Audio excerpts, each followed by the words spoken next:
Pendidikan Guru Sekolah Dasar. Di sini kami akan menampilkan video pembelajaran tentang sumber daya alam.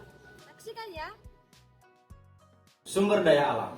Ada 3 pokok pembahasan yang akan kita bahas. Yang pertama, pengertian dari sumber daya alam. Dan yang kedua, jenis-jenis sumber daya alam. Dan yang terakhir adalah pemanfaatan sumber daya alam. Apa sih sumber daya alam? Sumber daya alam adalah segala sesuatu yang berasal dari alam dan dapat dimanfaatkan untuk kebutuhan manusia. Sumber daya alam terbagi menjadi 2 bagian. Yang pertama, sumber daya alam hayati atau biotik. Yang kedua, sumber daya alam non hayati atau abiotik. Biotik artinya hidup dan abiotik artinya tidak hidup. Nah, sumber daya alam hayati atau biotik artinya semua kekayaan alam berupa makhluk hidup. Sedangkan sumber daya alam non-hayati atau abiotik artinya semua kekayaan alam berupa benda mati yang diambil manfaatnya seperti air, angin, dan matahari. Nah, sekarang kita beralih ke jenis sumber daya alam. Jenis sumber daya alam dibagi menjadi 2, yaitu sumber daya alam yang tidak dapat diperbarui dan yang dapat diperbarui. Oke, yang pertama saya akan menjelaskan sumber daya alam yang tidak dapat diperbaharui. Sumber daya alam yang tidak dapat diperbaharui artinya sumber daya alam yang jika digunakan secara terus-menerus akan habis. Contohnya, gas alam, batuan berharga, emas, perak, dan lainnya. Oke, selanjutnya yaitu sumber daya alam yang dapat diperbaharui. Artinya sumber daya alam ini tidak dapat habis atau punah jika digunakan terus-menerus. Misalnya, semua jenis tumbuhan, hewan, air, dan tanah.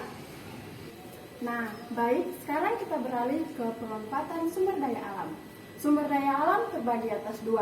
Yang pertama, sumber daya alam yang tidak dapat diperbarui, dan yang kedua, sumber daya alam yang dapat diperbarui. Nah, sekarang saya akan membahas pemanfaatan sumber daya alam yang dapat diperbarui. Pertama, sebagai bahan makanan. Misalnya ada tumbuhan, yakni padi, jagung, singkong, dan lain-lain. Nah, contoh yang kedua ada hewan, yang dimana seperti sapi dimanfaatkan yaitu daging dan susunya. Nah, yang kedua yaitu sebagai pembangkit listrik. Misalnya seperti cahaya matahari dengan sistem sel surya, angin, uap, air, yang dimanfaatkan sebagai sumber tenaga pembangkit listrik.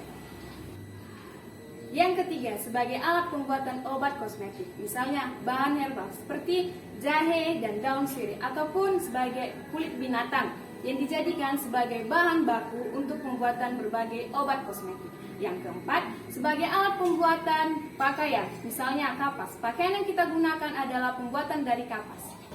Selanjutnya kita akan membahas pemanfaatan sumber daya alam yang tidak dapat diperbaharui.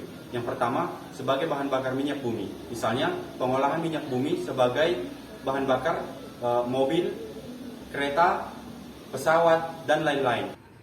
Yang kedua, sebagai bahan pembuatan peralatan. Misalnya, logam, besi, tembaga, dan lain-lain yang diolah menjadi peralatan. Yang terakhir, sebagai bahan pembuat perhiasan, misalnya emas, berlian yang dijadikan sebagai perhiasan.